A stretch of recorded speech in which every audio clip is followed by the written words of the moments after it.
आप सभी को मेरी सादर नमस्ते और लाइव दर्शकों का भी स्वागत करता हूं, अभिनंदन करता हूं कि वो YouTube के माध्यम से आर्य समाज सुशांत लोग से जुड़े हैं, इसलिए आपका भी बहुत बहुत आभार।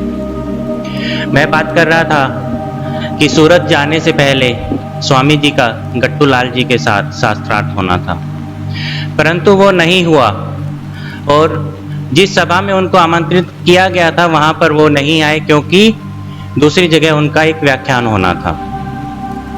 तो वहां पर जब गट्टू लाल जी ने अपना भाषण शुरू किया और मूर्ति पूजा के समर्थन में वेदों में उनके प्रमाण बताए, तो वहां पर कुछ लोगों ने बहिष्कार किया। तो जहां पर स्वामी जी पहुंच नहीं पाते हैं तो वहां पर कौन पहुंच जाता है? आप में से बता सकता है कि जहां स्वामी जी नहीं पहुंच पाते वहां कौन जाता है? वहां पर स्वामी जी के शिष्य पहुंच जाते हैं। तो उन्हीं शिष्यों में से एक ने पूछा कि प्रतिमा शब्द के अर्थों को देव मूर्ति के अर्थ में सीमित करने के लिए क्या युक्ति है? क्योंकि प्रतिमा शब्द के यौगिक अर्थ किसी भौतिक पदार्थ की प्रतिकृति व चित्र के हैं। इसका पंडित गट्टू लाल से कोई उत्तर न बन सका और वे चुप हो गए। इस सभा में स्वामी जी के शिष्यों ने ही प्रश्न नहीं किए, बल्कि गट्टू लाल जी के शिष्यों ने भी उनसे प्रश्न किए। उन्हीं में से एक शिष्य कालीदास पंडित ने उनसे प्रश्न किया कि महाराज, लाल जी की मूर्ति अर्थात माखन निर्मित बाल गोपाल जी की मूर्ति वेद में कहाँ है? पंडित गट्टू लाल इस प्रश्न का उत्तर कहाँ से देते? कहीं वेद में मूर्ति का उल्लेख होता तो कुछ देते। उन्हें निरुत्तर होना पड़ा। उनके साथियों ने पंडित गट्टू लाल को साधारण कोटि के विद्वानों के सामने निरुत्तर होता देखकर कोलाहल करना आरंभ कर दिया और सभा विसर्जित हो गई। इसके पश्चात स्वामी जी ने सूरत आदि स्थानों में गुजरात काठियावाड़ निवासियों में सन्मार्ग दर्शनार्थ भ्रमण करने का विचार किया। जब वे मुंबई से चलने लगे तो विपक्षियों ने फिर से यह सूझी कि स्वामी जी अब जा ही रहे हैं तो और रुकेंगे तो है नहीं, तो चलो इतना तो कह दो कि वह शास्त्रार्थ के भय के कारण मुंबई से पलायन कर रहे हैं। उन्होंने ऐसा ही किया।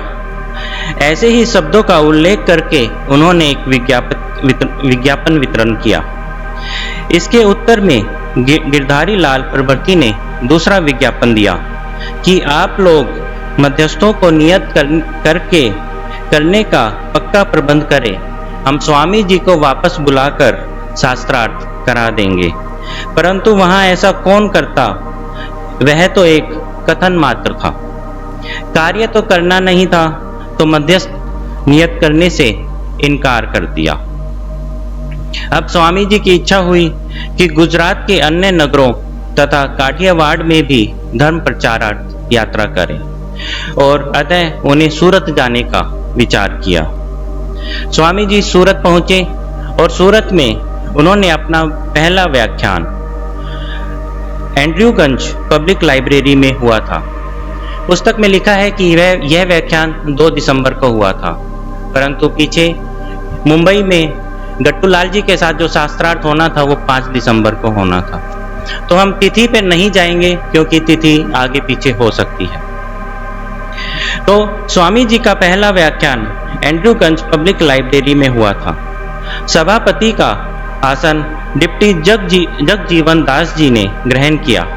व्याख्यान का विषय था वल्लभाचार्य राम मोहन राय, स्वामी नारायण मत के प्रवर्तक सहजानंद और रामानुजाचार्य। स्वामी जी ने राम मोहन के विषय में कई प्रशंसा सूचक वचन कहे और उनके साथ वर्तमान ब्रह्म समाज का पार्थक्य दिखाया। फिर वल्लभाचार्य का थोड़ा सा जीवन चरित्र वर्णन किया और उनके सिद्धांतों का खंडन किया। सभा नेता यद्यपि स्वयं वल्लभ संप्रदाय के थे, परंतु वे शांत भाव से स्वामीकृत आलोचना को सुनते रहे। इसके पश्चात उन्होंने सहजानंद के सिद्धांतों की आलोचना करनी आरंभ कर दी। स्वामी जी इस विषय पर थोड़ा ही कथन कर पाए थे कि गुजरात मित्र के तत्कालीन संपादक का भ्राता गोला भाई उठकर कहने लगे कि स्वामी जी ने जो कुछ कहा है वह सब मिथ्या है। वह संपादक स्वामी जी के अत्यंत विद्वेषी थे और कई अवसर पर उन पर कटाक्ष किए बिना न जाने देते थे। सभापति ने गोला भाई से को तुरंत रोक दिया और कहा कि आपको जो कुछ कहना है वो व्याख्यान की समाप्ति पर कहना। स्वामी जी ने अपना व्याख्यान समाप्त किया और श्रोता वर्ग से कहा कि सहजानंद के मत के विषय में जिस किसी को शास्त्रार्थ करना है वह सम्मुख आए, परंतु न तो गोलाबाई ही आया और न ही अन्य कोई सहजानंदी आगे आया।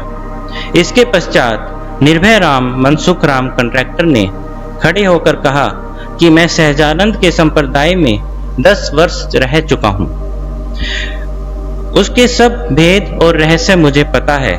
यह कहकर उन्होंने उस संप्रदाय का खंडन आरंभ कर दिया। स्वामी जी की दूसरी वक्तृता गवर्नमेंट हाई स्कूल के अहाते में हुई और उसके सभापति प्रिंसिपल साहब थे।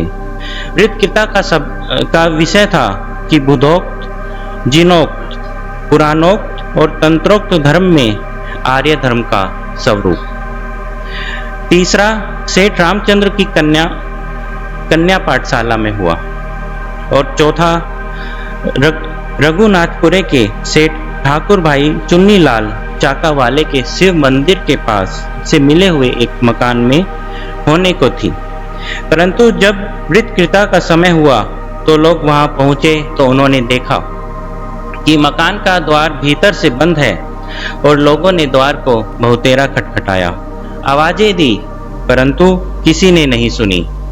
सेठ ठाकुर भाई चुन्नीलाल स्वामी जी से बहुत श्रद्धा प्रकट करते थे और उनके पास भी आए थे, परंतु वहां भी उनका कोई पता ना था।